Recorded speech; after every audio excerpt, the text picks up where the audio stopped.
যখন জুলাই মাসে আন্দোলনে নেমেছিল কোটা আন্দোলন, আমরা প্রথম দিকে টিভিতে দেখতাম যে তার আন্দোলন করছে, খুব ভালো লাগতো যে আমাদের সময় যে কোটা আন্দোলন, কোটার যে একটা বিভাজন ছিল, তখন আমরা এটা ভোগ করেছি। আমার বোনেদের মাধ্যমে বোধ হয় আমাদের যে সন্তানেরা, তারা বোধ হয় এই কোটার কারণে যে সমস্যাগুলো সেগুলো ভুগবে না। কিন্তু ঠিকই দেখতে পেলাম আমাদের বোনেদের উপরে অতর্কিতভাবে হামলা করেছে হেলমেট বাহিনী। ওটা দেখে আর বসে থাকতে পারিনি।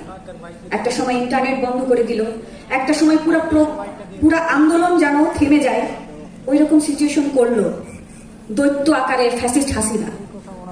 এই আন্দোলন পরবর্তীতে যখন আন্দোলনের মাঝপথে যখন প্রাইভেট ইউনিভার্সিটি আবার একত্রিত হলো, তারা আমাদেরকে আবার সাহস জোগালো যে না, আমরাও আমাদের বোনদের, পাবলিক ইউনিভার্সিটির বোনদের যেভাবে আক্রমণ করা হয়েছে, আমরা তার বিরুদ্ধে নামবো, আমরা তার প্রতিবাদ জানাবো।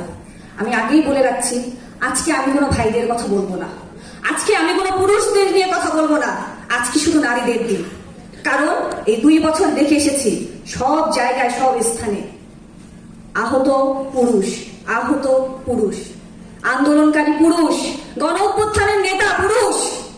কিন্তু আজকে আমি খুবই দুঃখিত, আমি আজকে নারীদের নিয়ে কথা বলবো। কারণ এই নারীদের নিয়ে কথা বলার জন্য না, কখনো কোনো জায়গায় নারীদের নিয়ে কথা বলবো না, নারীরা থাকবে সমান অধিকারে, এরকম সিচুয়েশনের জন্য আন্দোলনটা করেছি। কিন্তু দুঃখের সহিত এটা হয়নি, এজন্য আগে থেকে ক্ষমা প্রার্থনা করছি। যখন প্রাইভেট ইউনিভার্সিটির বন্ধুরা আমাদেরকে বললো যে আমাদের সবার নামা উচিত, আমরা সবাই আন্দোলনে নামলাম।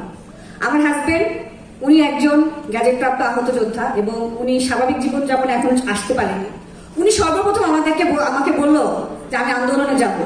আমি তাকে 2 দিন আন্দোলনে পাঠানোর পর মানে এরকম একটা সিচুয়েশন হলো যে আন্দোলনে গিয়েছে, ওখান থেকে মারা গিয়েছে, কোনো খোঁজ পাচ্ছে না। আমার ভিতরে ফিল হলো যে সে যে যাচ্ছে, সে তাকেও যদি মেরে ফেলা হয়, আমি তো তার আইডেন্টি খুঁজে পাবো না। কারণ তখনকার সময় আন্দোলনে যাওয়ার সময় আমাদের মোবাইল চেক করা হতো। আমি যে স্থানে বসবাস করি, সে মিরপুর অঞ্চলের 7 নম্বরের মোড়ে সবসময় তার 2টা মোবাইল নিয়ে নেওয়া হয়েছিল। তো আমি 2 তারিখ 3 তারিখ আন্দোলনে গিয়েছি, 4 তারিখ 2 জন একত্রিত হয়ে একসঙ্গে হাত ধরে 10টার দিকে আন্দোলনে নেমেছি। আন্দোলনে নামার একটা পর্যায়ে যেহেতু আমাদের মোবাইল চেক করা হতো, একটা মোবাইল নিয়ে বের হয়েছি, তার কাছে মোবাইলটা ছিল।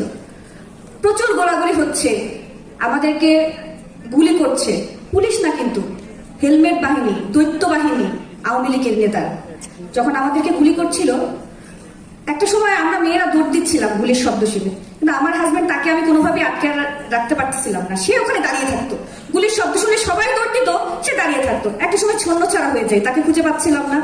তার মোবাইল নাম্বারটা মুখস্থ ছিল, কিন্তু একজনের কাছ থেকে মোবাইল নাম্বার দিয়ে ফোন দিয়ে বললাম তুমি কোথায়। সে বললো আমি একটু ওই যে হাসপাতালের পাশে আমাদের আলম ডায়াগনস্টিক সেন্টার ছিল, ওখানে আসছি, একজনের গায়ে গুলি লেগেছে, তো আমি একটু পরে কথা বলি। ফোনটা রেখে দিল। তার ভিতরে আমি তো আন্দোলনে সামনের দিকে আগাচ্ছি, ইট মারছি, কারণ আমাদের কাছে তো অস্ত্র ইট। একটা সময় আমার গায়ে গুলি লাগলো। গুলি লাগার পরে মানে আমি ফিল করতেছিলাম এরকম যে আমি তো গুলি লাগার পরে দাঁড়াইছিলাম আমার ভাইকে সেভ করার জন্য।